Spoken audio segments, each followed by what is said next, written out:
Hello प्यारे बरसेरो, मैं आपका अपने गुरुकुलम प्लेटफॉर्म पर स्वागत करता हूँ। मैं आज आपको 20 दिन 20 मैराथन में लेके आया हूँ। मैराथन नंबर 4 को अपन लोग देखते हैं। फिजिक्स का नंबर क्वेश्चन पहला प्यारे साथियों देखेंगे। निम्न में से किसी गोलीय दर्पण द्वारा प्रकाश के परावर्तन के संबंध में निम्नलिखित संबंध में सही कथनों पर चयन कीजिए।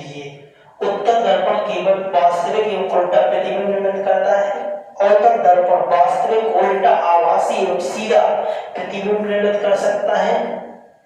उत्तल दर्पण द्वारा निर्मित प्रतिबिंब की वस्तु की स्थिति के आधार या तो छोटे या तो सामान्य या बड़े आकार के होते हैं। अवतल दर्पण द्वारा निर्मित प्रतिबिंब वस्तु की स्थिति के आधार पर या तो छोटा, समान या बड़ा आकार के होते हैं। नंबर 1 इसका क्वेश्चन है मेरे साथियों, केवल बी और डी। इसमें बी, अवतल दर्पण द्वारा वास्तविक, उल्टा एवं आभासी एवं सीधा प्रतिबिंब निर्मित कर सकते हैं। एक तो ये है, एक ही है। अवतल दर्पण द्वारा निर्मित प्रतिबिंब वस्तु की स्थिति के आधार पर या तो छोटा या सामान्य या बड़े आकार के होते हैं। प्यारे साथियों, ये अपना इसका नंबर बी और डी, ये दोनों हैं अपनी बी और डी सही उत्तर है अपना। प्यारे साथियों, अगला देखते हैं क्वेश्चन नंबर दूसरा देखते हैं। प्यारे साथियों, क्वेश्चन नंबर दूसरा देखते हैं। प्यारे साथियों, किसी वस्तु को एक 10 सेंटीमीटर फोकस दूरी वाले उत्तल दर्पण के सामने 30 सेंटीमीटर की दूरी पर उसके मुख्य अक्ष पर रखा गया है तो उसका प्रतिबिंब बनेगा। 30 सेंटीमीटर पर 0 से 10 सेंटीमीटर के बीच स्थित इसी बिंदु पर 10 सेंटीमीटर से 20 सेंटीमीटर किसी स्थित बिंदु पर या 20 सेंटीमीटर से अनंत के किसी स्थित बिंदु पर बनेगा। प्यारे साथियों, इसको अपन लोग देखते हैं। क्या कहते हैं, वस्तु की फोकस दूरी क्या है? फोकस दूरी क्या है? फोकस दूरी क्या है प्यारे साथियों? फोकस दूरी है 10 सेंटीमीटर। फोकस दूरी 10 सेंटीमीटर है प्यारे साथियों। फोकस दूरी 10 सेंटीमीटर। दूरी, फोकस दूरी को एफ से डिनोट करते हैं। दूरी को किससे डिनोट करते हैं? यू से डिनोट करते हैं 30 सेंटीमीटर। प्यारे साथियों, दर्पण का सूत्र क्या होता है? दर्पण का सूत्र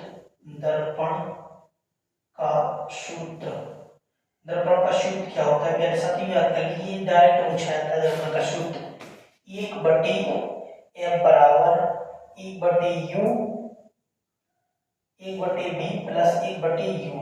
प्यारे साथियों, ये है अपना दर्पण का सूत्र। इसी से ही सवाल लगेगा प्यारे साथियों। देखते हैं 1/f बराबर कितना है? 1/f बराबर 1/f का मान 10 सेंटीमीटर बराबर ये है -30 दूरी 1/v प्लस 1/-30 सेंटीमीटर यू। प्यारे साथियों, इसके आगे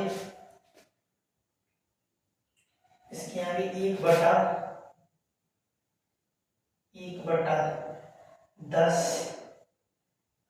बराबर 1/v माइनस 1/30। इसको इस साइड लाएंगे 1/10 प्लस 1/30 बराबर 1/v। प्यारे साथियों, अब इसका क्या होगा? ये 30 एलसीएम आएगा।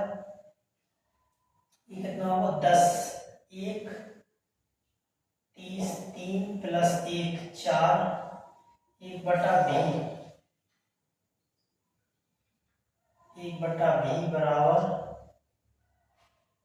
बराबर 4/30 बराबर 1/v। प्यारे साथियों, तो v को करेंगे तो 4v होगा।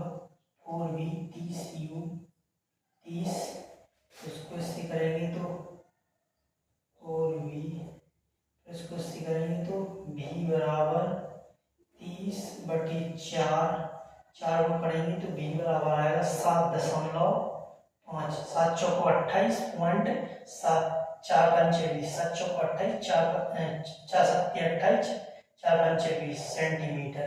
एक इसके बीच में आएगा 0 से 10 सेंटीमीटर के बीच में आएगा। प्यारे साथियों, इसका आप स्क्रीनशॉट ले सकते हैं। नंबर 3 क्वेश्चन भी आया है आपका आरआरबी ग्रुप डी 2022 की आया है, किसमें एनटीपीसी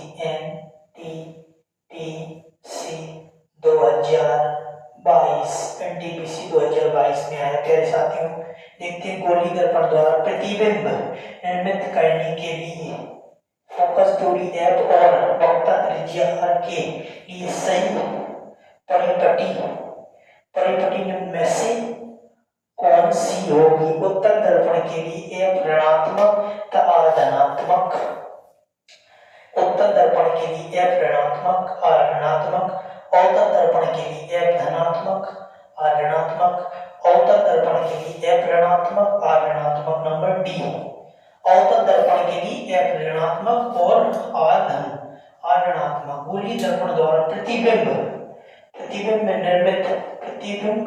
निर्मित करने के लिए फोकस दूरी f और वक्रता त्रिज्या r के लिए सही परिपटी निम्न में से कौन सा होगा। अवतल दर्पण के लिए f ऋणात्मक और r ऋणात्मक होगा।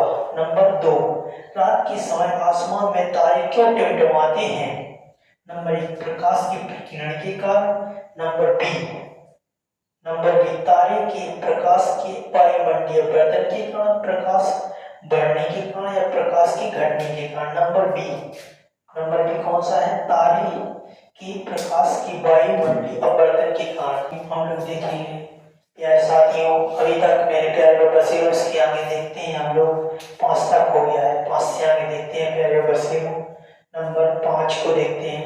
आंखों की अपनी फोकस लंबाई को संयोजित करके निकट और दूर की वस्तु को दोनों को ध्यान केंद्रित करने की क्षमता को क्या कहा जाता है। फोकस, आंखों की अपनी फोकस लंबाई को संयोजित करके निकट तथा दूर की वस्तु दोनों पर ध्यान केंद्रित करने की क्षमता को आंखों का क्या कहा जाता है। समंजन, उपयुक्तता, संयोजन तथा अपवर्तक। नंबर 1, समंजन। फिर साथ ही नंबर 6, रेगिस्तान में यात्रियों को अक्सर पानी की एक सीट का प्रकाशीय भ्रम होता है, जहां वास्तव में कुछ भी मौजूद नहीं होता। इसे क्या कहा जाता है। एक सीट का वास्तव प्रकाशीय भ्रम होता है, जहां वास्तव में कुछ नहीं होता, रेगिस्तान में होता है। इसका क्या है, प्रकीर्णन, अपवर्तन या मृग तृष्णा या व्यपवर्तन। इसका है मृग तृष्णा। प्यारे साथियों, आप लोग कहीं घूमने गए हो, रेगिस्तान में घूमने गए प्यारे साथियों, वहां एक ऐसा आभास होता है, मतलब कि एक सीट डली हुई है, एक सीट का प्रकाशीय भ्रम उत्पन्न होता है, मतलब आभास होता है किसी चीज का, तो उसी को ही हम कहते हैं भ्रम या आभास। प्यारे साथियों, इसके आगे देखते हैं 6 तक हो चुके थे, तो लोग देखते हैं 7वां क्वेश्चन। प्यारे बच्चों, 7वां देखते हैं। मरीजों के दांतों की बड़ी प्रतिबिंब को देखने के लिए दंत चिकित्सक किस प्रकार के दर्पण का उपयोग करते हैं। प्यारे साथियों, आप लोग जब दांत दिखाने जाते हैं, ताड़ को खुलवाने जाते हैं, प्यारे साथियों, किस दर्पण का उपयोग करते हैं। दंत चिकित्सक अवतल दर्पण का उपयोग करते हैं। किस दर्पण का, अवतल दर्पण का उपयोग करते हैं। इससे आपकी छवि क्या होती है, बड़ी दिखाई देने लगती है, आकार बड़ा हो जाता है। प्यारे साथियों, अवतल दर्पण का उपयोग करते हैं। और जो आपके कार में लगे होते हैं, बाइक में, टैक्सी में, क्या कहते हैं, और बस में, ट्रक में, वो कौन सा दर्पण होता है, वो होता है उत्तल दर्पण। वो किस चीज को, बड़ी चीज को छोटे में दिखाता है, और ये क्या होता है, अवतल दर्पण, ये छोटी चीज को बड़े में दिखाता है। ठीक है प्यारे साथियों, इसी के साथ देखते हैं हम लोग 8वां, इंद्रधनुष एक प्रकार, इंद्रधनुष प्राकृतिक घटना है जो दर्शाती, इंद्रधनुष कैसी है, इंद्रधनुष में 7 रंग होते हैं प्यारे साथियों, आप लोगों ने देखा ही होगा, जो बचपन में अभी भी देखते हैं कि इंद्रधनुष में कितने रंग होते हैं, 7 रंग।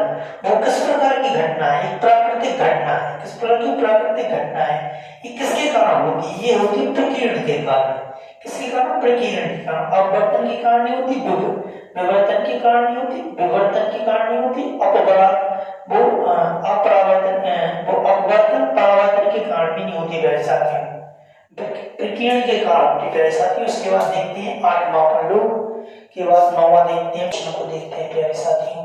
प्रकाश की शक्ति, समांतर किरण, प्रकाश समांतर किरण प्राप्त करने के लिए सामान्यतः सर्च लाइट, टार्च और वाहन हेडलाइट में किस प्रकार की दर्पण का उपयोग किया था। अभी आपको बताया था, कोई भी छोटी चीज को बड़ा दिखाने के लिए किस अवतल दर्पण का उपयोग किया, किस दर्पण का उपयोग किया था, अवतल दर्पण का, अवतल दर्पण का उपयोग किया था। जैसे लाइट है, जो फोकस लाइट है अपनी, हेडलाइट है, वो बड़ा उजीला, जैसे मतलब अपनी टॉर्च होती है तो एक फोकस में देती है और बड़ा उजीला देती है प्यारे साथियों, इसी प्रकार अवतल दर्पण का उपयोग किया जाता है। नंबर 10वां है, क्वेश्चन नंबर 10वां, अपने 7 घटक रंगों में प्रकाश के विक्षेपण की घटना खोज ने 1666 में की थी। आर्किमिडीज ने की थी, आइंस्टीन ने की थी, आइजैक न्यूटन ने की थी, हेनरी मोसले ने की थी, और मेंडलीव ने की थी। इसका प्यारे साथियों उत्तर है आइजैक न्यूटन। आइजैक न्यूटन ने क्या किया था, 7 घटक रंगों के प्रकाश के विक्षेपण की घटना की खोज 1666 में आइजैक न्यूटन ने की थी। प्यारे साथियों मैं यही आपसे बता देता हूँ, कल फिर आपको मिलूंगा अपनी 20 दिन 20 मैराथन में, आपके डट के बना रहूंगा। आप भी प्यारे साथियों डट के बने रहें